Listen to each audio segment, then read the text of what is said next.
नमस्कार। आज अपन शुरू करने डार्क रिएक्शन, जो अपना प्रकाश संश्लेषण का टॉपिक चल रहा था, उसमें आज डिस्कस करेंगे डार्क रिएक्शन के बारे में। पिछले वीडियो में अपन ने डिस्कस किया था लाइट रिएक्शन के बारे में, लाइट रिएक्शन कहाँ होती है और लाइट रिएक्शन से अपने को क्या उत्पाद मिल रहा है और उसका उपयोग कहाँ पे होगा। तो आपको डार्क रिएक्शन समझने से पहले जो पिछला वीडियो है जिसमें अपन ने लाइट रिएक्शन पढ़ी थी, उस वीडियो को आप ज़रूर देखना, नहीं तो आपको लाइट रिएक्शन के बिना डार्क रिएक्शन समझ में नहीं आएगी। तो शुरू करते हैं अपन डार्क रिएक्शन में क्या होता है, कहाँ होती है और कैसे होती है और अपने को क्या उत्पाद मिलता है। तो अपना जो टॉपिक है वो है प्रकाश संश्लेषण।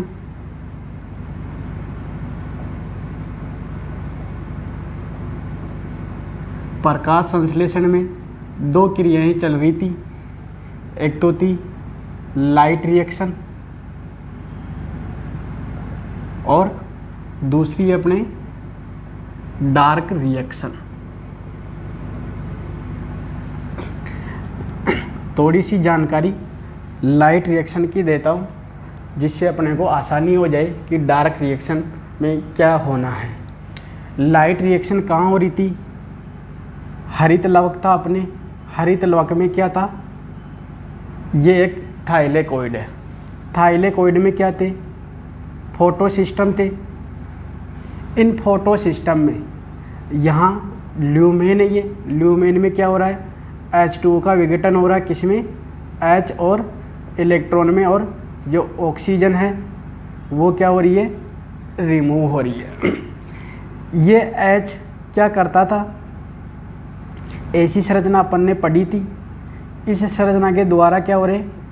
H निकल रहे और किसका निर्माण हो रहा है? ADP से ATP का। तो अपने एक तो क्या बना था? ATP। दूसरा ये इलेक्ट्रॉन क्या होता है? फोटो सिस्टम से घूमता हुआ इस फोटो सिस्टम में आता है और यहाँ पे स्ट्रोमा में क्या हो रहा था? एक उत्पाद बना रहा था NADP से। क्या बना रहा था? NADPH plus H। दूसरा उत्पाद क्या हो गया था अपने? NADPH2 और एक क्या हुआ था? ATP। इन्हीं दोनों को क्या कहते थे? Assimilatory power. Assimilatory power.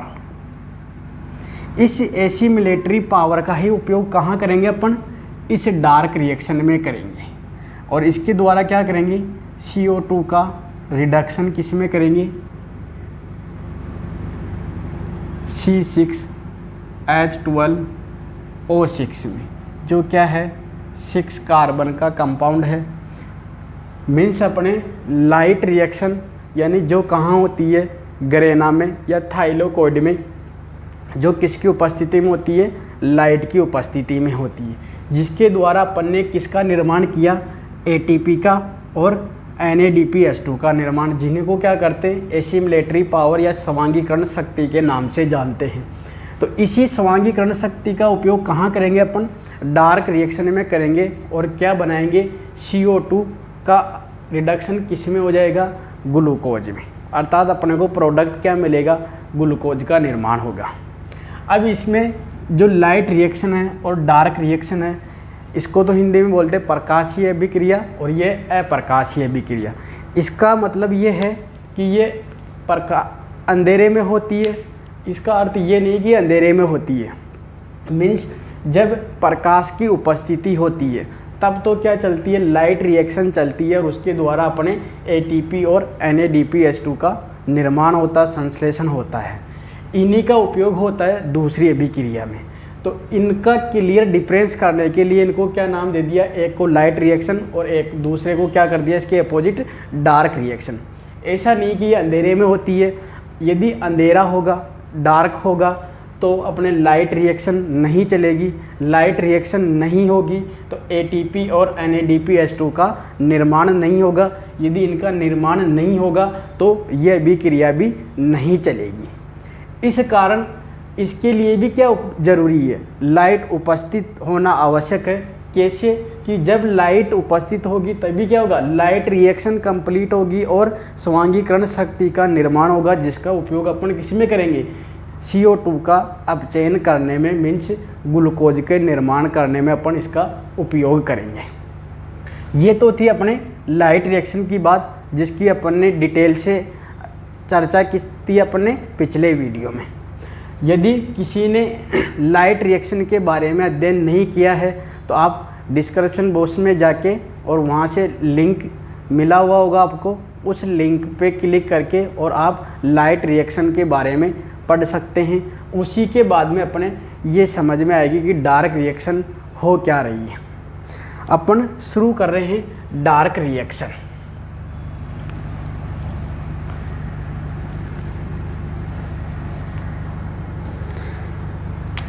Dark reaction को किस नाम से जानते हैं, C3 साइकिल के नाम से भी जानते हैं। इसी को क्या कहते हैं, CO2 फिक्सेशन साइकिल के नाम से भी जानते हैं। इसी को किस नाम से जानते हैं, केल्विन साइकिल के नाम से भी जानते हैं। C3 साइकिल तो क्यों बोलते हैं इसको, जो C3 साइकिल इसलिए बोलते हैं कि जो ये अभिक्रिया चलती है, डार्क रिएक्शन चलती है, इसका जो पहला स्टेबल कंपाउंड है उसमें 3 कार्बन पाए जाते हैं। इस कारण इसको क्या बोला जाता है, C3 साइकिल के नाम से जानते हैं। CO2 फिक्सेशन साइकिल क्यों बोलते हैं, इस अभिक्रिया में अपन क्या कर रहे थे, CO2 का फिक्सेशन किस में कर रहे थे, CO2 का रिडक्शन किस में कर रहे थे, ग्लूकोज में। इस कर क्या रहे थे, इसमें CO2 से क्या बन रहा अपने 6 कार्बन वाला उत्पाद, ये रिडक्शन हो रहा है या फिक्सेशन हो रहा है। इस कारण ही इसको क्या नाम देते हैं, CO2 fixation cycle. Calvin cycle क्यों बोलते हैं, जो डार्क रिएक्शन है, डार्क रिएक्शन का जो बायोसिंथेसिस होता है, उसकी जो रिएक्शन है उसके बारे में सबसे पहले किसने बताया था, केल्विन नामक वैज्ञानिक ने बताया था। प्रकाशीय और अप्रकाशीय अभिक्रिया नाम तो किसने दिए थे, ब्लैकमैन ने दिए थे। बट जो डार्क रिएक्शन है, अप्रकाशिक अभिक्रिया है, इसकी जो रिएक्शन है उनका डिटेल से अध्ययन किसने किया था, केल्विन नामक वैज्ञानिक ने किया था। खोजकर्ता कौन सा है, मेल्विन, केल्विन और एक था इसका सहयोगी बेंसन। तो खोजकर्ता किसे कौन हो गए, केल्विन और बेंसन। इन्होंने कब किया था, 1953। कौन सी टेक्निक उपयोग में की थी, रेडियो एक्टिव ट्रेसर तकनीक का उपयोग किया था इन्होंने। किसका उपयोग किया था, कार्बन 14 आइसोटोप युक्त CO2 ली थी इन्होंने। कौन सी, कार्बन 14 CO, इसका उपयोग किया इन्होंने। किस पे प्रयोग किया था,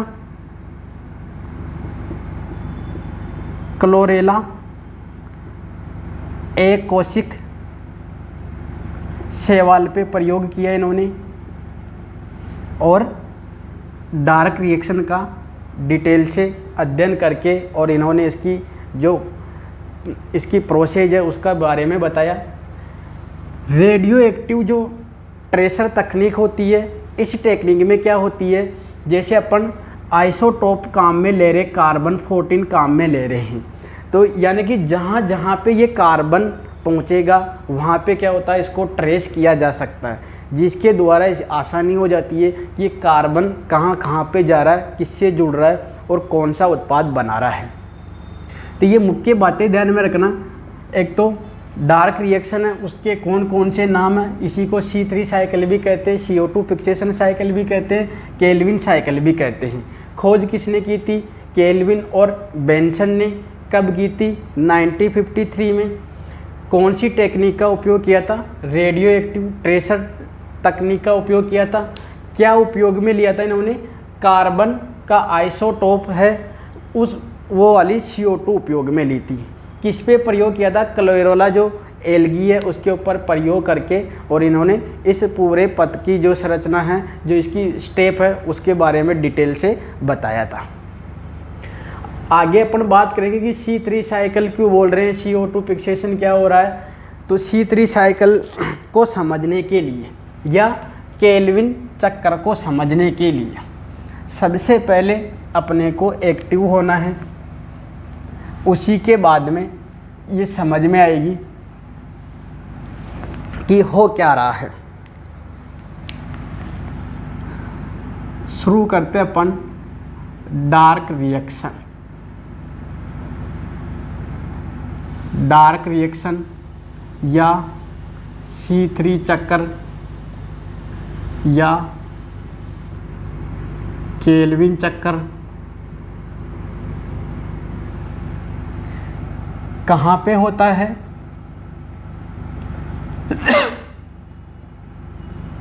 हरित लवक के स्ट्रोमा भाग में।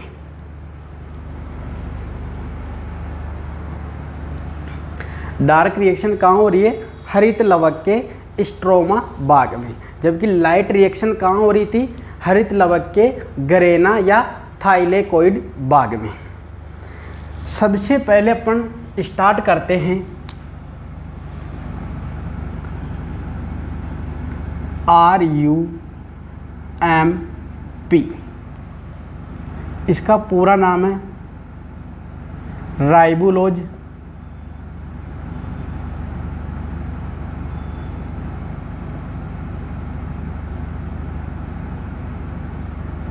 Five monophosphate.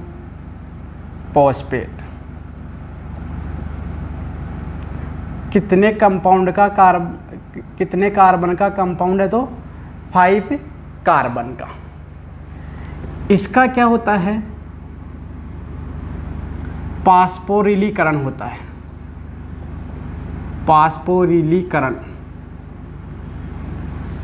फास्फोरिलीकरण में क्या होता है? एक फॉस्फेट समूह और इसमें ऐड होता है, जो कहाँ से होगा?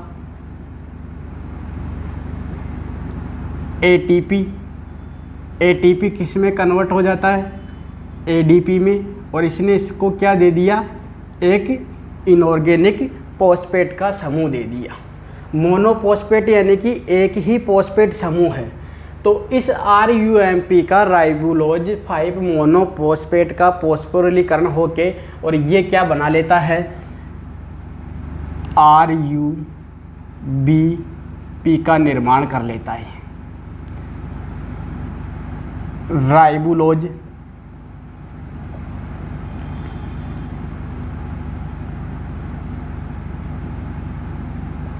डाइफॉस्फेट।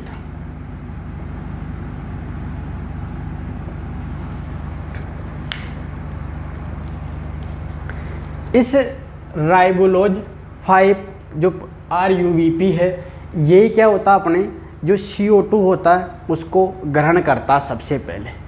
जो अपने C3 चक्कर है या जो डार्क रिएक्शन है, ये मुख्य रूप से कितनी स्टेप में होता है? 4 स्टेप में होता है। पहली तो है कार्बोक्सिलेशन, सेकेंड है रिडक्शन, थर्ड स्टेप है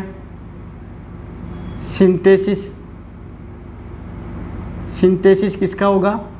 C6H12O6 कंपाउंड का। और फोर्थ स्टेप है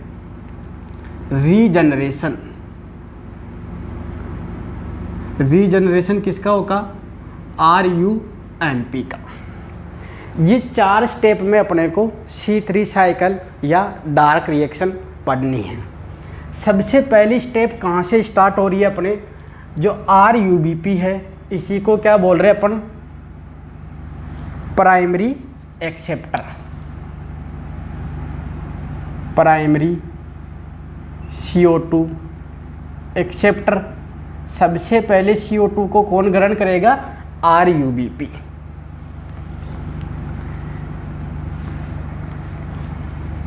RUBP में क्या होगा? वायुमंडल से क्या होगी? CO2 और जल आएगा।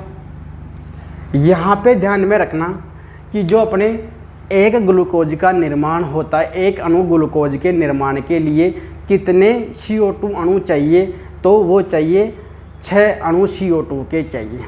इस कारण अपने जो केल्विन चक्कर होता है ये कितनी बार घूमता है?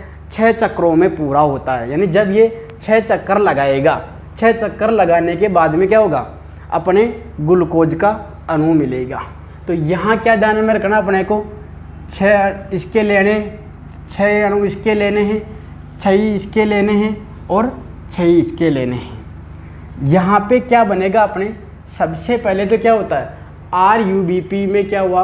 CO2 ऐड हुआ, H2O ऐड हुआ और यहाँ पे कौन सी प्रोसेस स्टार्ट हो गई अपने? पहली स्टेप है कार्बोक्सिलीकरण। एंजाइम कौन सा काम में आएगा इसमें? Rubisco enzyme.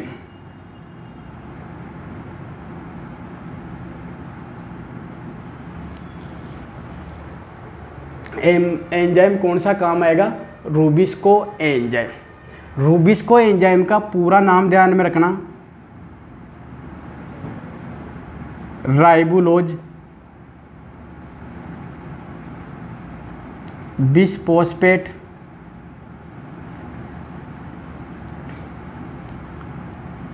कार्बोक्सिलेज ऑक्सीजिनेज। यहाँ पे ये जो 2 वर्ड है, एक तो C और एक O, यानी कार्बोक्सिलेज और ऑक्सीजिनेज। मीन्स यहाँ पे अपने को इसका इम्पोर्टेंस क्या ध्यान में रखना है? ये क्या करता है? कार्बोक्सिलेज मीन्स यानी CO2 को जोड़ने का कार्य भी करता है और O2 को जोड़ने का कार्य भी करता है।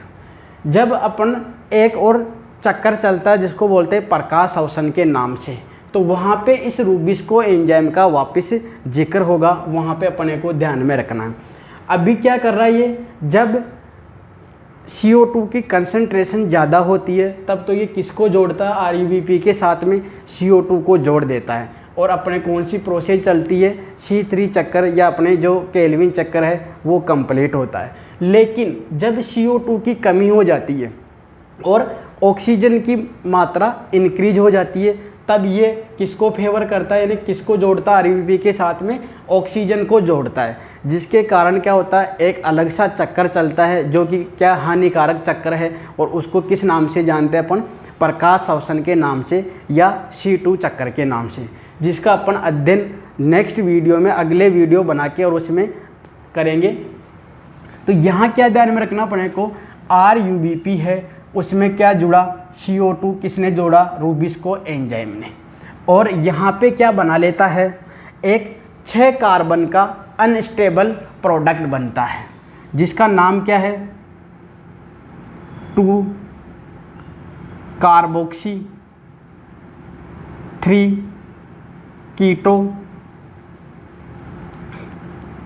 D अरेबिनिटोल 1,3 bisphosphate. ये है 6 कार्बन का कंपाउंड और जो क्या है? अनस्टेबल है। ये अनस्टेबल कंपाउंड क्या होता है? स्टेबल नहीं होता, स्थायी नहीं होता। इस कारण ये किस में कन्वर्ट हो जाता है, किस में टूट जाता है? ये बना लेता है 3 कार्बन का PGA, 3 कार्बन का PGA। यानी कि यहाँ कितने कार्बन है अपने पास? 6 कार्बन है। 6 कार्बन का कंपाउंड था जो अनस्टेबल था। अनस्टेबल होने के कारण किया इसने तीन तीन कार्बन वाले दो कंपाउंड बना लिए, जिसका नाम क्या है, PGA। पूरा नाम क्या है इसका, पास्पो गिल्सरिक अम्ल। यहाँ कितने कार्बन का कंपाउंड, ये 3 कार्बन का कंपाउंड है, फर्स्ट स्टेबल कंपाउंड।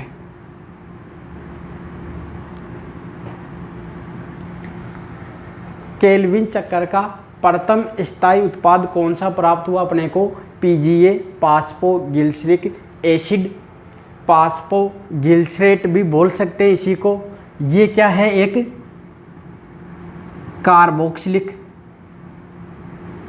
कार्बोक्सिलिक अम्ल है। मीन्स इसमें कौन सा समूह पाया जाता है, COOH समूह पाया जाता है इसमें।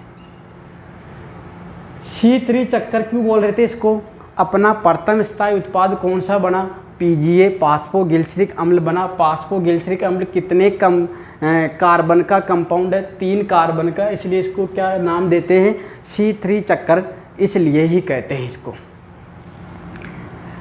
यहाँ पे अपने को ध्यान में रखना है कितने अणु मिलेंगे, 12। इसके कितने थे अपने, 6 अणु, 2 में टूट गया तो कितने प्राप्त हुए अपने को, 12 अणु अपने को यहाँ से मिल गए। तो अपनी पहली जो प्रोसेस है, जो कार्बोक्सिलीकरण है, ये यहाँ तक कंप्लीट है। फर्स्ट स्टेप अपने कंप्लीट है, कार्बोक्सिलेशन, कार्बोक्सिलीकरण, जिसमें हुआ क्या था, सबसे पहले RUMP था, राइबोलोज मोनोफॉस्फेट था, यानी एक ही फॉस्फेट समूह था, उसका फास्फोरिलीकरण हुआ, यानी ATP जुड़ा उसमें, और उसने क्या डोनेट कर दिया, फॉस्फेट समूह डोनेट कर दिया, जिससे उसके पास क्या हो गए, 2 फॉस्फेट समूह हो गए, यानी राइबोलोज बिसफॉस्फेट हो गया। वो राइबोलोज बिसफॉस्फेट बोल दो या डाइफॉस्फेट बोल दो, एक ही बात है। ये क्या करता है, सबसे पहले क्या करता है, CO2 को ग्रहण करता है, इसलिए इसी को क्या बोलते हैं, प्राइमरी CO2 एक्सेप्टर बोलते हैं। इस RUBP का क्या होता है, कार्बोक्सिलीकरण होके और अपने प्रोडक्ट क्या मिलता है, PGA मिलता है, जो कि 2 स्टेप में पूरा होता है। RUBP पहले क्या करेगा, एक 6 कार्बन का अनस्टेबल कंपाउंड बनाता है, और उसके बाद में स्टेबल कंपाउंड बनाता है 3 कार्बन के 2 अणुओं के रूप में। यहाँ 6 तो 6 के कितने मिल जाएंगे अपने को, 12 अणु मिल जाएंगे। ये पहली स्टेप कंप्लीट हो गई। इसके बाद में यहाँ से अपने सेकेंड स्टेप स्टार्ट होती है।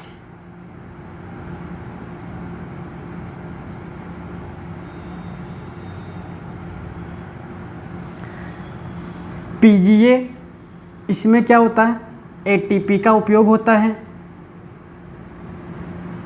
ATP का उपयोग होता है, किस में कन्वर्ट हो गया, ADP में।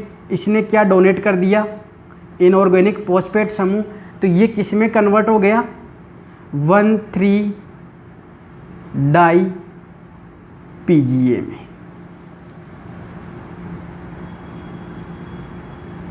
क्या बना लिया, 1,3-डाई PGA, 1,3-डाई फॉस्फोगिल्सरिक एसिड का निर्माण कर लिया। ये इसका आगे क्या होता है, रिडक्शन होता है, जो अपना NADPH+ था, ये क्या हो जाता है, NADP में वो कन्वर्ट हो जाता है, और क्या डोनेट कर देता है, H+, या जो प्रोटॉन होते हैं वो डोनेट कर देता है, और अपचयन होके क्या बना लेता है, 3PgL, जिसका नाम क्या है, पास्पो गिल्सरेल्डिहाइड।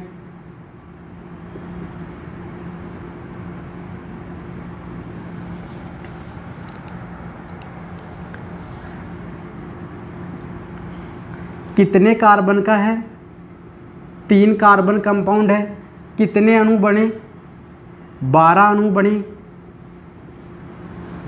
कितने कार्बन का कंपाउंड है, 3 कार्बन का कंपाउंड है, कितने अणु बने? 12 अणु। 12 अणु बन गए किसके? फास्फोग्लिसरीएल्डिहाइड के। यहाँ पे ध्यान में रखना, जब अपने कार्बोक्सिलिक अम्ल होता है, इसका अपचयन होता है, तो यहाँ क्या बनता है? अपनी CHO समूह यानी एल्डिहाइड बनता है। एल्डिहाइड का फिर यदि रिडक्शन होता है तो क्या बनता? अपने एल्कोहल बनता है, एल्कोहल समूह बनता है। यदि अपन ऑक्सीकरण में जाए, ये तो क्या हो रहा है? अपचयन। इसका क्या हो रहा है? अपचयन। यदि ऑक्सीकरण की बात करें, ऑक्सीकरण, एक एल्कोहल का ऑक्सीकरण होता है तो क्या बनेगा? एल्डिहाइड। एल्डिहाइड का ऑक्सीकरण होगा तो क्या बनेगा? कार्बोक्सिलिक अम्ल का निर्माण होगा। ये स्टेप ध्यान में रखना। मीन्स जो सेकेंड स्टेप है उसमें यानी जो कार्बोक्सिलिक अम्ल बना अपना, उस कार्बोक्सिलिक अम्ल का क्या होता है? अपचयन हो जाता है। किस में हो जाता है? एल्डिहाइड में। यहाँ फास्फोग्लिसरिक अम्ल था और अपने यहाँ क्या बन जाएगा? अब फास्फोग्लिसरीएल्डिहाइड का निर्माण हो जाता है। यहाँ पे अपने सेकेंड स्टेप कंप्लीट है। सेकेंड स्टेप कौन सी हो गई अपनी? दूसरी स्टेप रिडक्शन, अपचयन। यहाँ पे जो न्यू टाइप के क्वेश्चन है वो 2 तरीके से पूछे जाते हैं। सबसे पहले तो कार्बोक्सिलीकरण किसका होता है? तो किसका होता है? RUBP का होता है। किस में होता है? PGA में होता है। फिर रिडक्शन किसका होता है? PGA का होता है। किस में होता है? PGL में होता है, एल्डिहाइड में होता है। यहाँ पे अपने को कितने अणु मिले? 12 अणु मिल गए। किसके? PGL के, जो कि कितने कार्बन के हैं? 3 कार्बन का कंपाउंड है। यहाँ से अपने 2 स्टेप चलेगी। थर्ड स्टेप सिंथेसिस और फोर्थ स्टेप रीजनरेशन चलेगी अपनी। एक स्टेप तो क्या हो जाएगी अपनी?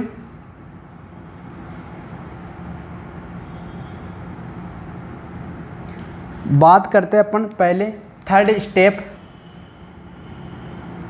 थर्ड स्टेप कौन सी है? संश्लेषण, संश्लेषण प्रावस्था। संश्लेषण प्रावस्था में संश्लेषण किसका होगा अपने? C6H12O6। यहाँ पे सबसे मुख्य बात क्या है? जो PGL है इसके कितने अणु मिले अपने को? 12 अणु मिले। 12 अणुओं में से 2 अणु तो किसका निर्माण करेंगे? ग्लूकोज का निर्माण करेंगे 2 अणु मिलके, और जो 10 शेष अणु रह जाते हैं वो किसका निर्माण करेंगे? RUMP का निर्माण करेंगे। वापस पुनः क्या उसका करेंगे? रीजनरेशन करेंगे।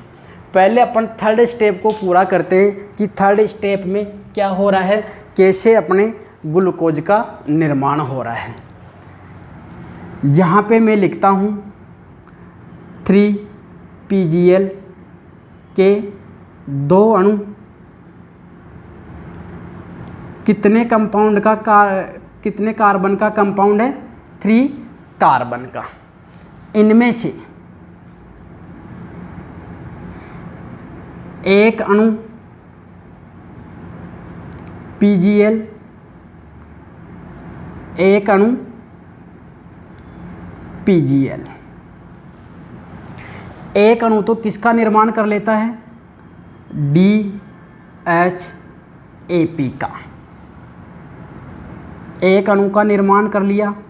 कितने कार्बन का कंपाउंड है? तो ये भी 3 कार्बन का कंपाउंड है। नाम क्या है? Di hydroxy acetone phosphate. 2 अणु PGL का क्या निर्माण करेंगे? ग्लूकोज का एक अणु बनाएंगे। उनमें से अपने जो 2 PGL के अणु, पहला जो अणु होता है वो तो किसका निर्माण कर लेता है? DHAP का निर्माण कर लेता है। और ये DHAP और दूसरा अणु मिलके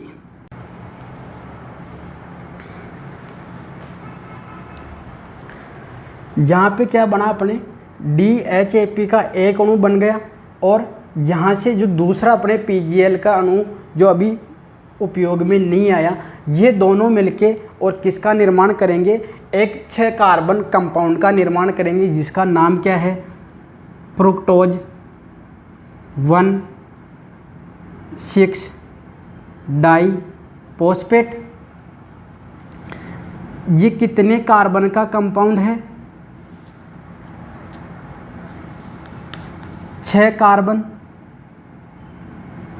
कार्बन का कंपाउंड है। ये कितने का कार्बन का कंपाउंड है, 3 कार्बन का कंपाउंड है, और PGL भी कितने कार्बन का कंपाउंड है, 3 कार्बन का कंपाउंड है। तो 3 और 3 कितने हो गए, 6 कार्बन। तो 6 कार्बन का कंपाउंड बना लिया। कितने अणु बनाए, एक अणु, फ्रुक्टोज 1,6 बाइफॉस्फेट या डाइफॉस्फेट। इसका नेक्स्ट स्टेप में क्या होता है, यहाँ से रिमूव क्या हो जाता है, फॉस्फेट समूह। इसमें से फॉस्फेट समूह बाहर निकल जाता है और किसका निर्माण कर लेते हैं, फ्रुक्टोज 6 फॉस्फेट का निर्माण कर लेते हैं। फ्रुक्टोज 6 फॉस्फेट आगे किसका निर्माण करता है, ग्लूकोज 6 फॉस्फेट का निर्माण कर लेता है। ग्लूकोज 6 फॉस्फेट में क्या होता है, जल योजन अभिक्रिया होती है। जल योजन यानी H2O जुड़ता है इसमें और किसका निर्माण कर लेता है, ग्लूकोज का, ग्लूकोज प्लस फॉस्फेट। ग्लूकोज का अपने फॉर्मूला क्या है, C6H12O6। यहाँ कितना अणु था, एक अणु, कितने कार्बन थे, 6 कार्बन। यहाँ पे कितने अणु बने, एक अणु, कितने कार्बन का कंपाउंड है, 6 कार्बन का। कितना अणु बना, एक अणु, कितने कार्बन का कंपाउंड है, 6 कार्बन का। यहाँ पे क्या बना अपने, एक अणु, कितने कार्बन है, 6 कार्बन का कंपाउंड। ये तो अपने हो गई तीसरी स्टेप। तीसरी स्टेप कौन सी थी अपने, संश्लेषण प्रावस्था, संश्लेषण सिंथेसिस फेज थी। सिंथेसिस में क्या हो रहा था, अपने ग्लूकोज का सिंथेसिस होना है, ग्लूकोज का निर्माण होना। ग्लूकोज क्या, एक कार्बोहाइड्रेट है। कैसे हो रहा है, जो अपने PGL बने थे 12 अणु, 12 अणुओं में से 2 अणुओं का उपयोग होगा किसमें, ग्लूकोज बनाने में। सबसे पहले क्या होगा, जो PGL के 2 अणु थे उनमें से एक अणु किसका निर्माण कर लेता है, DHAP का निर्माण कर लेता है, डाइहाइड्रोक्सी एसीटोन फॉस्फेट का निर्माण कर लेता है। ये DHAP क्या होता है, दूसरे PGL के अणु से मिलके और क्या बनाता है, फ्रुक्टोज 1,6 डाइफॉस्फेट का निर्माण करता है, जो क्या होता है, 6 कार्बन का होता है। 6 कार्बन कहाँ से आए, 3 कार्बन तो कहाँ से आए, DHAP के अणु से आए, और 3 कार्बन कहाँ से आए, PGL के अणु से आए। एक अणु निर्माण हो गया। जब इसमें से फॉस्फेट समूह रिमूव हो जाता है तो ये किस में कन्वर्ट हो जाता है, फ्रुक्टोज 6 फॉस्फेट। फ्रुक्टोज 6 फॉस्फेट किस में कन्वर्ट हो जाता है, ग्लूकोज 6 फॉस्फेट। ग्लूकोज 6 फॉस्फेट में क्या, जल योजन की प्रक्रिया से क्या होता है, ग्लूकोज का एक अणु बन जाता है, जो कितने कार्बन का होता है, 6 कार्बन का होता है। ये हो गई अपनी थर्ड स्टेप, जो कौन सी थी, संश्लेषण या सिंथेसिस प्रावस्था।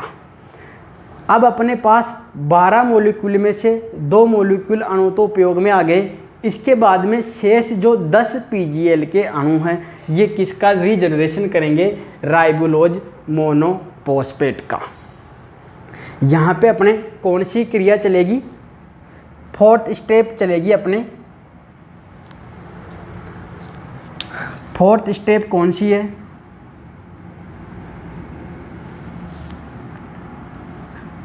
फोर्थ स्टेप है अपने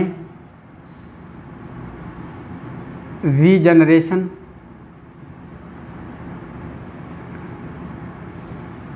पुनर्योजन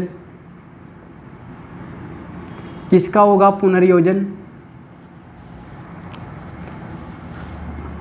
RUMP का।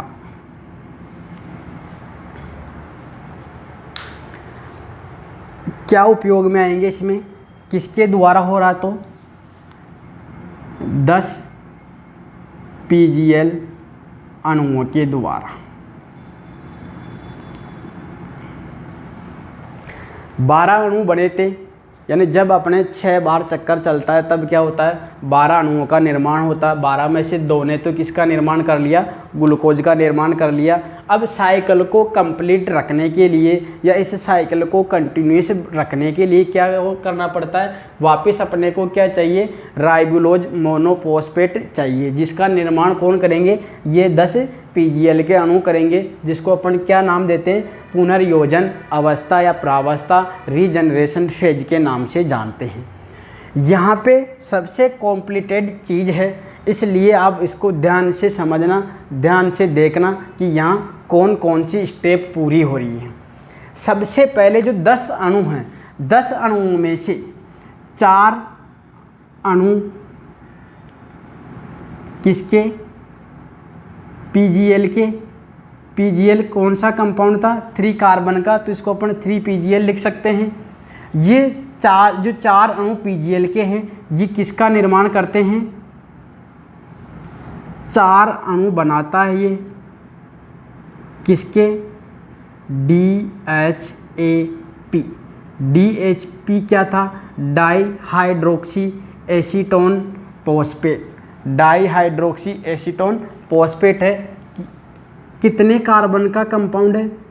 3 कार्बन का कंपाउंड है। अब इसमें से जो DHAP है, इसमें से अपने आ जाते हैं 2 अणु किसके? DHAP के, और यहाँ से अपने आ गए 2 अणु PGAL। दोनों मिलके और किसका निर्माण कर लेते हैं? फ्रुक्टोज 1,6 डाईफॉस्फेट का निर्माण कर लेते हैं। कितने कार्बन का कंपाउंड है? तो 6 कार्बन का कंपाउंड है। 6 कार्बन कैसे हुए? DHAP 3 कार्बन का कंपाउंड है। PGL भी कितने कार्बन का कंपाउंड है? 3 कार्बन का कंपाउंड है। इसको अपन लिख सकते हैं 3 PGL के 2 मॉलिक्यूल्स लेने अपने को। 3 कार्बन कितने हो गए? 6 कार्बन। यहाँ से इसमें से क्या होता है? फॉस्फेट समूह क्या होता है? रिमूव हो जाता है, फॉस्फेट बाहर निकल जाता है। ये किसका निर्माण कर लेता है? फ्रुक्टोज 6 फॉस्फेट का निर्माण कर लेता है। कितने कार्बन का कंपाउंड है? 6 कार्बन का कंपाउंड है। फ्रुक्टोज 6 फॉस्फेट ये क्या करता है? 2 अणु PGL के और लेता है और 9 कार्बन वाला कंपाउंड का निर्माण करता है। तो यहाँ से अपने क्या आ जाएगा?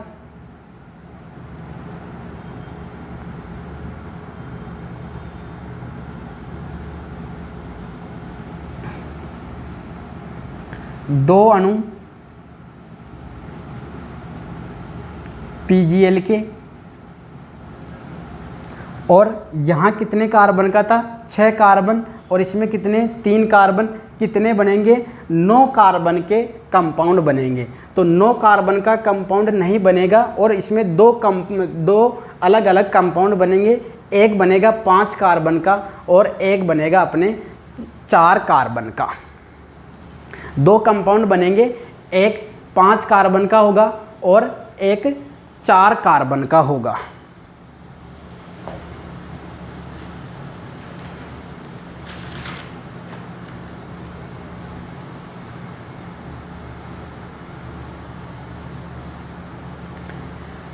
दो कौन कौन से कंपाउंड बनेंगे?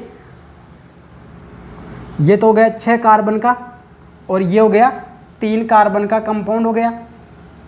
दोनों मिलके क्या बनाएंगे, एक तो बनाएंगे अपनी इरीथ्रोज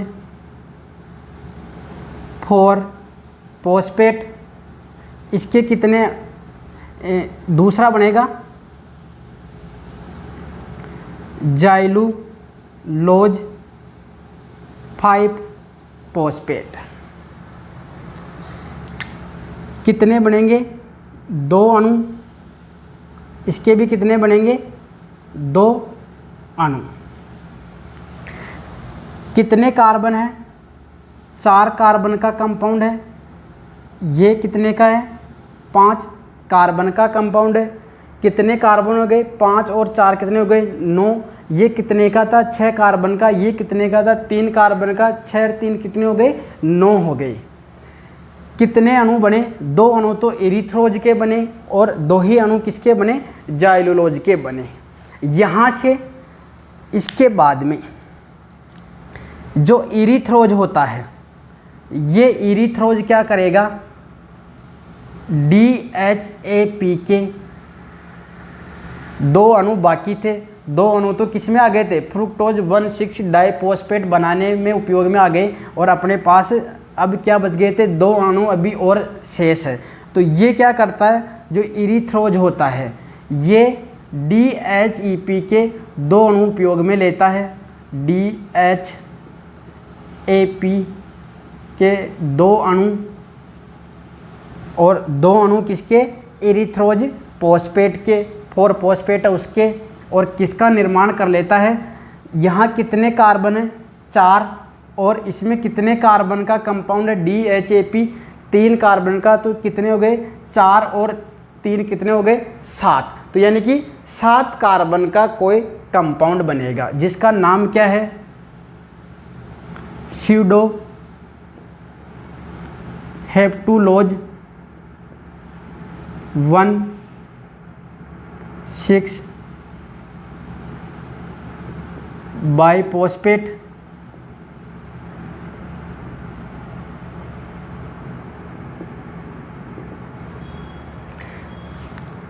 कितने कार्बन का कंपाउंड है, तो 7 कार्बन का। 7 कार्बन का कंपाउंड है। इसमें से क्या होता है, फॉस्फेट समूह क्या होता है, बाहर निकल जाता है और फॉस्फेट निकलने से क्या रह गया, स्यूडो हेप्टुलोज 7 फॉस्फेट। यहाँ क्या हो गया, कितने कार्बन का कंपाउंड है, तो 7 का। अब ये जो 7 कार्बन का कंपाउंड, यहाँ अपने को क्या मिल गया, स्यूडो हेप्टुलोज मिल गया, जो कितने कार्बन का, 7 कार्बन का। अभी अपने पास क्या बाकी है, 4, 2 और 2। अभी कितने PGL के अणु उपयोग में आए, अपने केवल 8 अणु उपयोग में आए, अभी भी 2 अणु शेष है। तो यहाँ पे जो PGL के 2 अणु हैं, 2 अणु PGL, कितने कार्बन का कंपाउंड है, 3 कार्बन का कंपाउंड है। इधर कितने कार्बन का कंपाउंड है, 7 कार्बन का कंपाउंड है। तो 7 और 3 कितने हो गए, 10। तो ये क्या करते हैं, 2 अणु तो किसके बना लेते हैं, 2 अणु राइबोज 5 फॉस्फेट, 2 अणु जाइलूलोज 5 फॉस्फेट। कितने कार्बन का कंपाउंड है, 5 कार्बन का। कितने कार्बन का कंपाउंड है, 5 कार्बन का। ये भी क्या है, 5 कार्बन का कंपाउंड है। ये भी क्या है, 5 कार्बन का कंपाउंड है। राइबोज 5 फॉस्फेट आगे क्या बनाता है, राइबुलोज 5 फॉस्फेट। कितने? 2 अणु, कितने कार्बन का कंपाउंड है? तो 5 कार्बन का।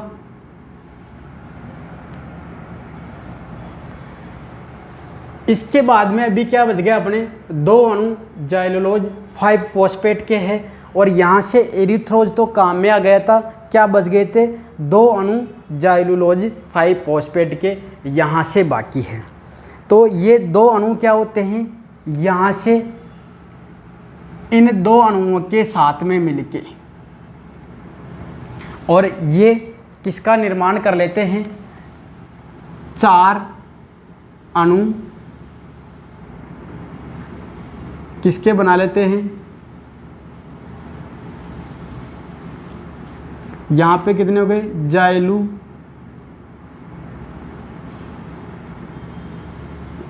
जाइलूलोज 5 फॉस्फेट 4 अणु हो गए। ये किसका निर्माण करेंगे? राइबोलोज 5 फॉस्फेट कितने? 4 अणु। यहाँ से अपने को ध्यान में रखना है, ये जो कितने अणु हो गए? 2 अणु किसके? राइबोलोज 5 फॉस्फेट के। कितने कार्बन है? 5 कार्बन। यहाँ भी कितने हैं?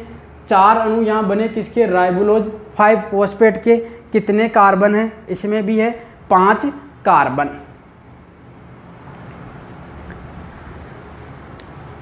अपने को निर्माण किसका करना था? वापस पुनर्योजन किसका हो रहा था? राइबोलोज मोनोफॉस्फेट का। कितने अणु थे? 6 अणु। कार्बन कितने थे? 5 कार्बन। यहाँ कितने अणुओं का निर्माण हो रहा है? 4 अणु और 2 अणु। कितने अणु हो गए? 6 अणु। कार्बन कितने? इस 5 कार्बन का कंपाउंड है, तो अपने रीजनरेशन किसका हो गया? वापस RUMP का। तो ये अपने क्या थी? 4th स्टेप थी, पुनर्योजन या रीजनरेशन। ये है अपने केल्विन साइकिल, जिसको अपने को 4 स्टेप में ध्यान में रखना है। 4 स्टेप कौन सी है? पहली तो है कार्बोक्सिलेशन, कार्बोक्सिलीकरण। दूसरी है रिडक्शन, अपचयन। तीसरी है अपने सिंथेसिस, और चौथी है अपने पुनर्योजन, रीजनरेशन। पहली स्टेप में क्या हुआ था? अपने जो RUMP था उसका फास्फोरिलीकरण होके सबसे पहले तो क्या बना था? RUBP बना था।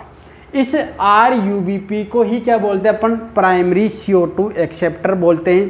प्राइमरी CO2 एक्सेप्टर किस लिए बोलते हैं? ये सबसे पहले CO2 को ग्रहण करता है, और इसका कार्बोक्सिलीकरण होके अपने को क्या प्राप्त होता है? PGA होता है। बीच में क्या होता है? अनस्टेबल कंपाउंड बनता है 2 कार्बोक्सी 3 कीटो डी एरेबिनिटोल 1,3 बिसफॉस्फेट के नाम से, जो क्या होता है? अनस्टेबल होता है, 6 कार्बन का होता है, जो ब्रेक डाउन होके और 3 कार्बन के क्या बना लेता है?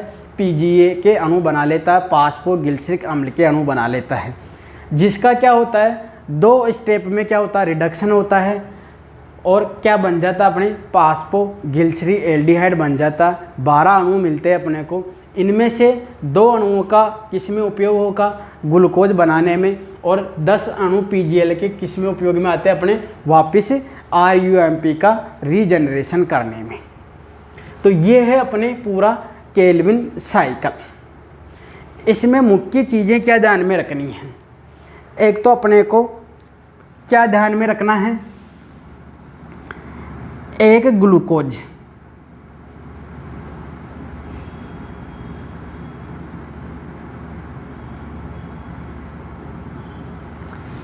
अपने को ध्यान में रखना है जो एक अणु CO2 है, इसका रिडक्शन करने के लिए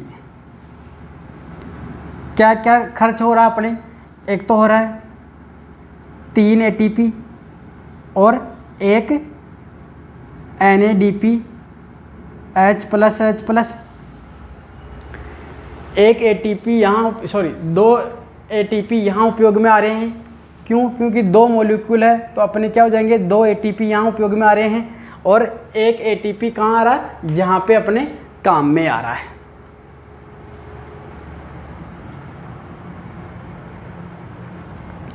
तो कितने हो गए?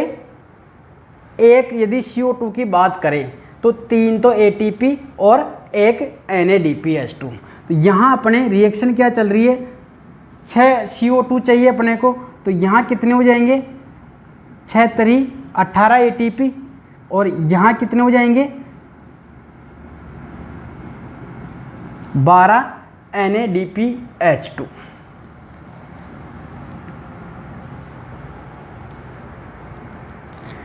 एक ग्लूकोज अणु बनाने के लिए कितने चाहिए CO2? एक ग्लूकोज अणु निर्माण के लिए अपने को 6 CO2 अणुओं की आवश्यकता होती है और 6 CO2 अणुओं का अपचयन करने के लिए अपने कितने चाहिए, 18 तो ATP चाहिए और 12 NADPH प्लस चाहिए अपने को। एक NADPH2 में कितने ATP होते हैं, तो ये होते हैं 3 ATP, यानी 3 ATP के बराबर इसमें ऊर्जा पाई जाती है। NADPH2 को ही क्या बोलते हैं अपन, इसी को कहा जाता है रिड्यूसिंग पावर। रिड्यूसिंग पावर अपचायक शक्ति, यानी इसमें एनर्जी के साथ साथ में अपचयन करने की क्षमता भी पाई जाती है। यहाँ अपने 12 मॉलिक्यूल चल रहे हैं तो यहाँ भी कितने ATP हो जाएंगे, 12। ये भी कितने ADP बना लेगा, 12। ये भी कितने NADP काम में आएंगे, 12 और 12 ही NADP वापस अपने को प्राप्त होंगे। यहाँ 6 चल रहे थे तो कितने हो गए, 6, ये 6।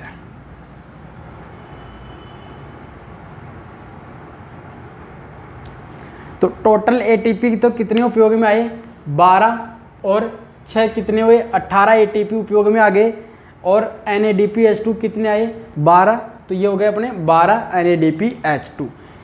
पूछा जाए एक ग्लूकोज अणु के निर्माण के लिए कितने ATP खर्च होते हैं, तो कितने ATP होंगे, 18 ATP और NADPH2 कितने होंगे, 12 NADPH2। यदि टोटल पूछ लिया जाए कि एक ग्लूकोज अणु के लिए कितने ATP खर्च होते हैं तो कितने होंगे, 18 और इनमें कितने होते हैं, एक में होते हैं 3, तो कितने हो गए, 12 या 36, 36 और 18 कितने हो गए, 54। 36 और 18 कितने हो गए, 54 ATP खर्च होते हैं इसमें। एक ग्लूकोज निर्माण के लिए कितने चाहिए, 6 CO2 अणु आवश्यक होते हैं।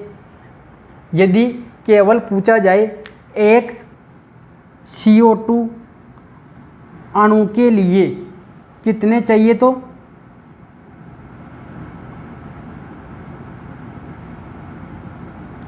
3 ATP और एक NADPH2 चाहिए। 6 बार चक्कर चलता है इसलिए अपन इनको 6 से मल्टीप्लाई कर दे, 2 NADPH2 तो 6 3 18 हो गए, 6 दूनी 12 हो गए। तो ये चाहिए अपने को। यदि पूछ लिया जाए कि यदि 3 चक्कर चले तो अपन इसको 3 से मल्टीप्लाई कर दो तो अपना ATP कितने लगे। टोटल ATP पूछ ले तो 54 ATP उपयोग में आते हैं एक ग्लूकोज अणु के निर्माण के लिए। या इसी को पूछ ले 6 CO2 अणु का अपचयन करने के लिए कितने ATP खर्च होते हैं केल्विन चक्कर में, तो कितने होते हैं, टोटल 54। यदि NADPH2 को भी अपन ATP में कन्वर्ट करते हैं तो कितने हो गए, 54 ATP।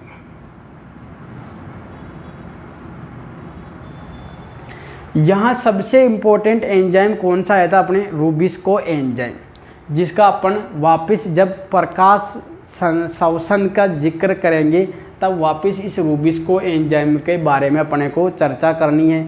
रूबिस्को एंजाइम पृथ्वी पर सबसे ज़्यादा मात्रा में पाया जाने वाला एंजाइम या प्रोटीन होती है, जो हरित लवक में भी होता है और 16% प्रोटीन का निर्माण करता है। ये था अपने केल्विन चक्कर या C3 चक्कर या CO2 फिक्सेशन चक्कर, या इसी को बोलते हैं डार्क रिएक्शन या अप्रकाशिक अभिक्रिया, जो कहाँ संपन्न हो रही थी, अपने हरित लवक के जो स्ट्रोमा पार्ट है वहाँ पे हो रही थी। अपने को अंत में उत्पाद क्या मिला, ग्लूकोज। तो प्रकाश संश्लेषण 2 अवस्थाओं में पूरा होता है। कौन सी अवस्थाओं में? एक तो होती है लाइट रिएक्शन। लाइट रिएक्शन का मुख्य उत्पाद क्या मिला था अपने को, एक तो ATP और NADPH2, जिसको अपन क्या बोल रहे थे, एसिमिलेटरी पावर के नाम से जानते थे। उस एसिमिलेटरी पावर का उपयोग हुआ अपने किसके निर्माण करने में, ग्लूकोज का निर्माण करने में। इस पूरी प्रोसेस को किस नाम से जानते हैं, डार्क रिएक्शन के नाम से। अब जो कुछ पादप होते हैं उनमें क्या होता है, जैसे जैसे प्रकृति में जैसे समय बदलता है वैसे क्या कर लेते हैं, वो मॉडिफिकेशन कर लेते हैं। तो उस मॉडिफिकेशन के कारण कुछ उनमें अलग प्रोसेस स्टार्ट हो गई केल्विन चक्कर के साथ साथ में। तो वो चक्कर चलेंगे अपने, जिसको अपन नाम देते हैं। एक तो होता है C4 चक्कर, एक होगा केम चक्कर, CM चक्कर। तो उनका अपन जिक्र नेक्स्ट वीडियो में करेंगे। Thank you.